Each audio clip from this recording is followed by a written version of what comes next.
And online fashion retailer ASOS has been praised for using untouched photos of models to promote their latest swimwear range. Customers have commended the website for helping to make natural be seen as more normal. This feeling that women have of they don't want to turn into the sort of plastic fantastic that seems to be approved of by a certain group of females.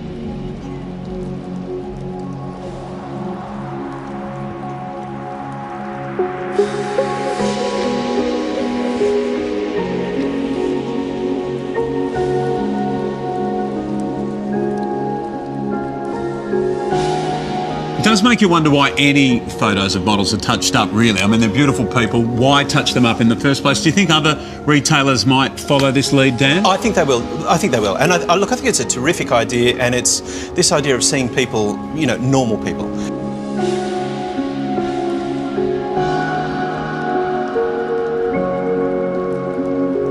Now, have you checked your social media already this morning? Chances are you have, and you're not alone.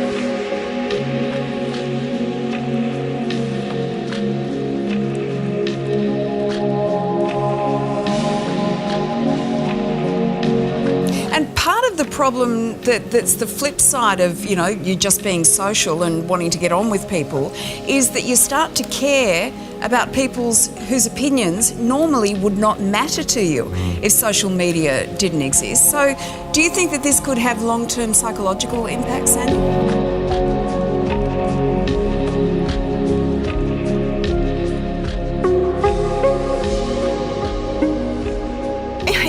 In a funny sort of way, Lisa, often because we're on social media, it makes people feel quite vulnerable because they overcare, they overshare. And with that vulnerability, they're increasing their desire to be liked. So every time you get a like, what you're wanting to do is get a serotonin or dopamine hit.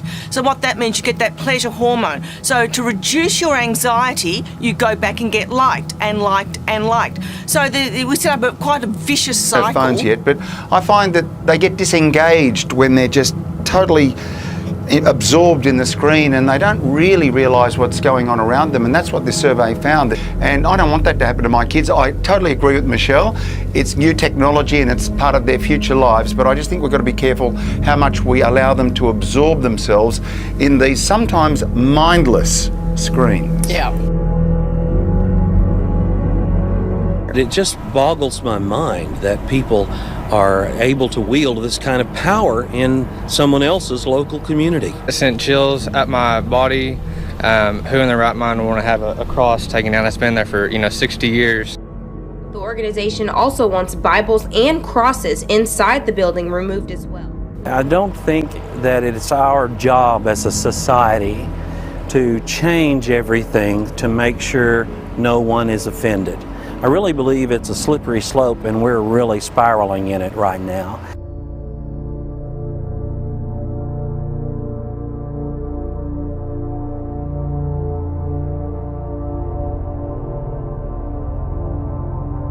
Do you anticipate more divorces this year? I tell you, we went through all 50 states. We managed to look at this for the past 15 years and see who is going through a divorce, who's filing. Is it a man or is it a woman?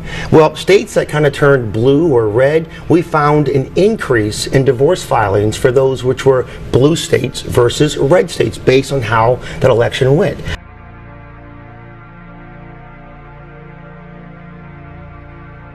I even got people coming to our website saying to us, listen, I am going to file for divorce because he voted for Trump or she voted for Hillary. And believe it or not, those aren't valid reasons for filing for a divorce, but we've gotten them sent over more time than you can imagine.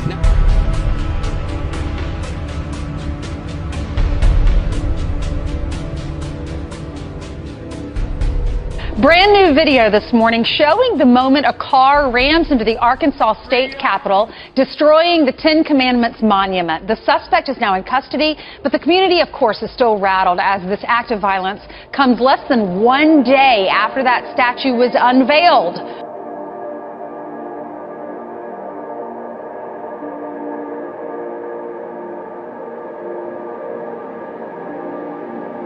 A Christian school in Canada is being told to stop teaching Bible verses that could be deemed offensive. So in fact, there's this changing of the guard when it comes to the young generations. When you look at those that are retirees, those aged over 65, still more than 70% of those adhere to Christianity. So you're seeing that shift, that increased globalisation, that secularisation that's happening, where Australia is really following the lead of what's happened in many parts of Europe. More than a dozen new laws took effect today, but one in particular has gotten national attention. Governor Matt Bevin publicly signing House Bill 128, which allows public schools to teach courses on the Bible. The scriptures is always positive things, positive influences, positive, and kids need to have some positive influence these days. The bill's sponsor says students need to understand the role the Bible played in American history.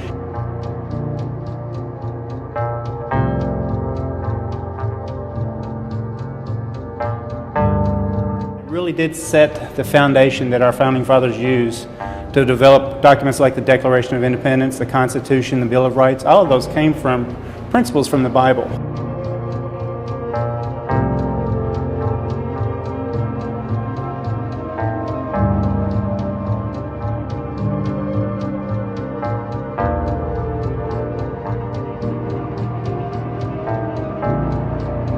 A lot of things we do with science is analytical, and we don't spend a lot of time contemplating how things are, why things are the way they are. But the idea that we would not want this to be an option for people in schools, that would be crazy. I don't know why every state would not embrace this, why we as a nation would not embrace this. Because they're watching you and they're saying, do you believe it enough to take it on to the next person? Do you believe it enough to act it out? Do you believe it enough to give your life for it, to know how Jesus felt? It's heavy.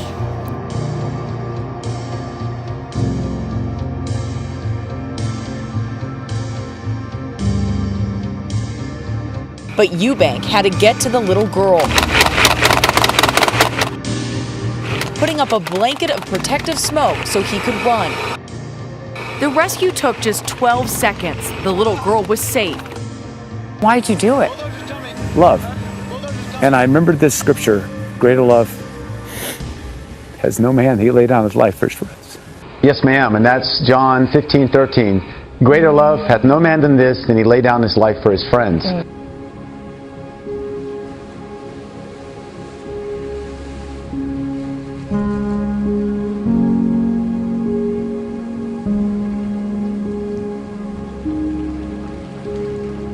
The local authorities say passages in the Bible that denigrate or vilify one's sexual orientation should not be studied in class. The school disagrees, however, saying the ban would violate its constitutional rights.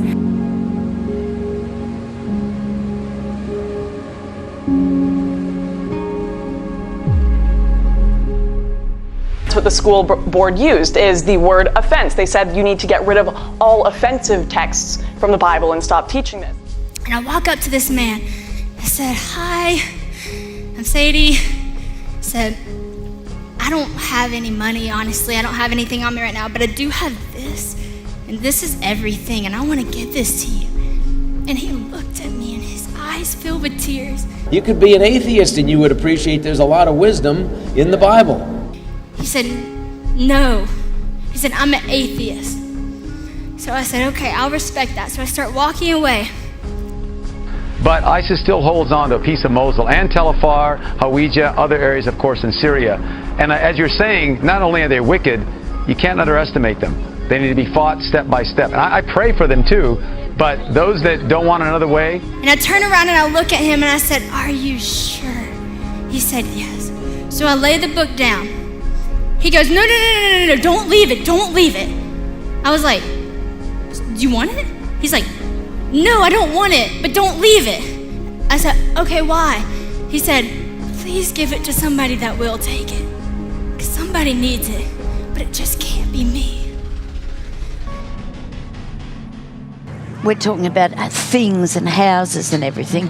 I think they've got it tough because of what's going on in the world with social media and all of those other things. All the and the internet. Yep. I think as good as it is, it has 50% bad to it. Well, that is the other thing they're finding, which is that in a sense, the luckier we are, the sadder we get.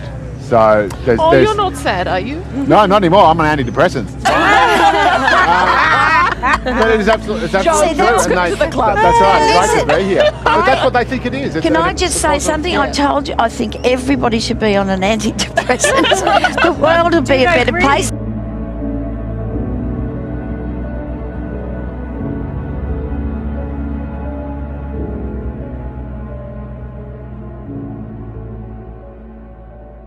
This truly unique event marks the end of Mona's Dark Mofo Festival, a 2-week celebration of the dark, the cold and pushing the boundaries.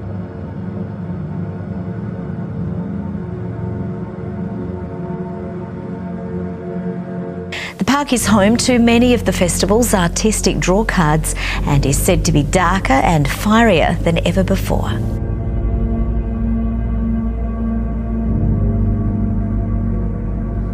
Well, for the last 2 weeks, sunrise and sunset in Hobart has been marked by an eerie, echoing call.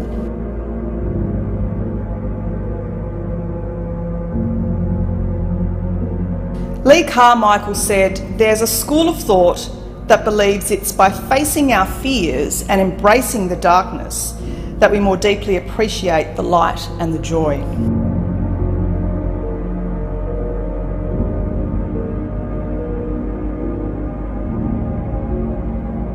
2017 was the 5th year that Hobart has played host to Dark Mofo.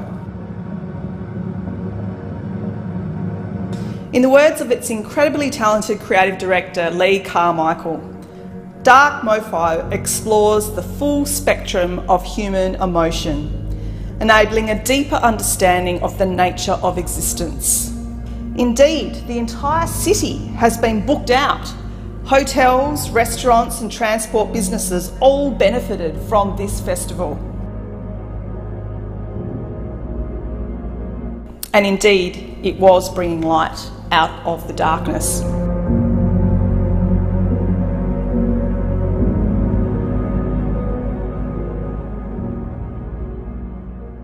And Jesus said, that is how I feel. Because Jesus is extending his hand to us with truth, with promises, with something that can save us from a dark world. And sometimes we just say, no, we don't want that. We're just gonna lay here. We're just gonna stick with this life. We just walk away. And Jesus is saying, no, are you sure? Please take it. I died for this. Please take it. And that guy knew somebody would. He knew. He didn't feel worthy, and that breaks my heart because we're all worthy. But he knew that something in that book was good because he didn't want me to lay it on the floor. He didn't want me to give up on it. He saw it in my eyes that what I was holding was truth and something I believed.